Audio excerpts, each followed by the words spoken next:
బండి సంజయ్ గారి కొడుకు మీద పోక్సో కేసు పడింది. దాని గురించి ఇప్పుడు మాట్లాడదు. దానికంటే ముందు మీ అబ్బాయి మీ అమ్మాయిల మీద పోక్సో కేసులు పడకుండా కాపాడుకోవాలంటే ఫస్ట్ ఏం చేయాలో మాట్లాడుకుని తర్వాత ఆ కేసు గురించి గట్టిగా మాట్లాడుకుందాం. అమ్మ, ఇది చాలా సీరియస్ వీడియో. పోక్సో కేసు ఎంత స్ట్రిక్ట్ అంటే, స్ట్రిక్ట్ అనే దానికంటే కూడా చాలా మందికి దీని మీద అసలు ఐడియానే లేదు. ఏమనుకుంటారంటే, అరే అమ్మాయి నన్ను ప్రేమిస్తుంది, అమ్మాయికి నేనంటే ఇష్టం ఉన్నప్పుడు మేమిద్దరం కలిస్తే ఏంటి, మేమిద్దరం ఎలా తిరిగితే ఏంటి, సెక్సువల్గా కలిస్తే ఏంటి అన్న ఫీలింగ్లోకి వెళ్ళిపోతున్నారు. ఈ పోక్సో కేసు ఎలా వర్క్ అవుద్దంటే, ఆ అమ్మాయికి నువ్వంటే ఇష్టమైనా, ఆ అమ్మాయి మైనర్ అయితే చాలు, ఆ అమ్మాయి నీతో ఇష్టంగా గడిపినా కూడా తప్పు నీదే అవుద్ది. సేమ్ అబ్బాయి మైనర్ అయ్యి అమ్మాయి మేజర్ అయినా ఆ మేజర్ అమ్మాయిది తప్పు అవుద్ది. వీడియో ద్వారా పేరెంట్స్కి చెప్పేది ఏంటంటే, దయచేసి మీ పిల్లలు మైనర్స్లే, చిన్నపిల్లకాయలే, శుద్ధపోసలే, మా వాళ్ళకి ఏం తెలుసు, మా వాళ్ళు ఏం తప్పులు చేస్తుంటారు అనే ఫీలింగ్లో ఉండొద్దు. మనం ఇప్పుడు సోషల్ మీడియా ఎరాలో ఉన్నాం. చిన్న పిల్లలని తీసిపారేయడానికి ఏం వాళ్ళకి అన్నీ తెలుసు.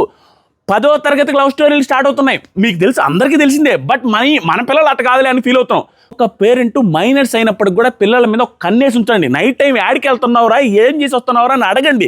లేకపోతే వాళ్ళ మొబైల్స్ చెక్ చేయండి, వాళ్ళు ఎవరితో ఫోన్ మాట్లాడుతున్నా చెక్ చేయండి, వాళ్ళని డౌట్ పడడం స్టార్ట్ చేయండి. దీన్ని వాళ్ళని అనుమానిస్తున్నామేమో, ఓవర్ స్ట్రిక్ట్గా ఉంటున్నామో అనుకోవద్దు. That is responsibility. అంతే. ఎందుకు ఇవన్నీ చెప్తున్నాం అంటే, మనమే పెద్ద పెద్ద రాజకీయ నాయకుల కొడుకుమో 100 కోట్లు 1000 కోట్లు ఉండే వాళ్ళం కాదు తప్పించుకోవడానికి. ఇప్పుడు బండి సంజయ్ గారి కొడుకు మీద పడ్డ పోక్సో కేసు గురించి మాట్లాడదు. యాక్చువల్గా అతను తప్పు చేశాడో లేదో కోర్టులు డిసైడ్ చేస్తాయి. కానీ మామూలుగా ఒక కామన్ మ్యాన్ మీద ఈ పోక్సో కేసు పడ్డప్పుడు ఈ మీడియా ఛానల్ కానీ, ఈ గవర్నమెంట్ కానీ, ఈ పోలీసులు కానీ ఎలా ఫాస్ట్గా రియాక్ట్ అవుతాయో, అలా ఒక పెద్ద పొలిటీషియన్ కొడుకు మీద అలిగేషన్ వచ్చినప్పుడు కూడా అంతే ఫాస్ట్గా వర్క్ అయితే చూసే జనాలకి ఫెయిర్గానే జరుగుతుందన్నట్టుగా అనిపిస్తుంది. ఈ కేసులో జరుగుతున్నది ఏంటంటే, ఇప్పటికీ అరెస్ట్ చేయకపోవడం వల్ల జనాలందరికీ డౌట్లు వస్తున్నాయి. అదే కానీ ఒక కామన్ మ్యాన్ కానీ తప్పు చేస్తుంటే ఈ పాటికి మీడియా ఛానల్లో లైవ్ డిబేట్ పెట్టి వాళ్ళ హోమ్ టూర్లు కూడా చేసినవాళ్ళు. కానీ ఈ కేసులో మన తెలుగు మీడియా ఛానల్స్ డిబేట్లు పెట్టడం కానీ, దాని గురించి న్యూస్ స్ప్రెడ్ చేయడం కానీ ఏమైనా చేస్తున్నారా? ఇలాంటప్పుడు జనాలకి భయం పుట్టుకొస్తుంది. ఈ కేసు విషయంలో మీడియా ఛానల్స్ కంటే ధైర్యంగా ఇన్ఫ్లుయెన్సర్స్ మాట్లాడుతున్నారు. వాళ్ళందరికీ సెల్యూట్. ఫైనల్ గా ఇద్దరు ఆడపిల్లల తండ్రిగా ఒక మాట చెప్పాలనిపిస్తుంది. దయచేసి మీరు కానీ, ఇన్ఫ్లుయెన్సర్స్ కానీ ఇలాంటి సందర్భాల్లో ఏదో అన్ఫెయిర్ జరుగుతుందిరా, కామన్ మ్యాన్ మీద అయితే ఇలాగే చేస్తారా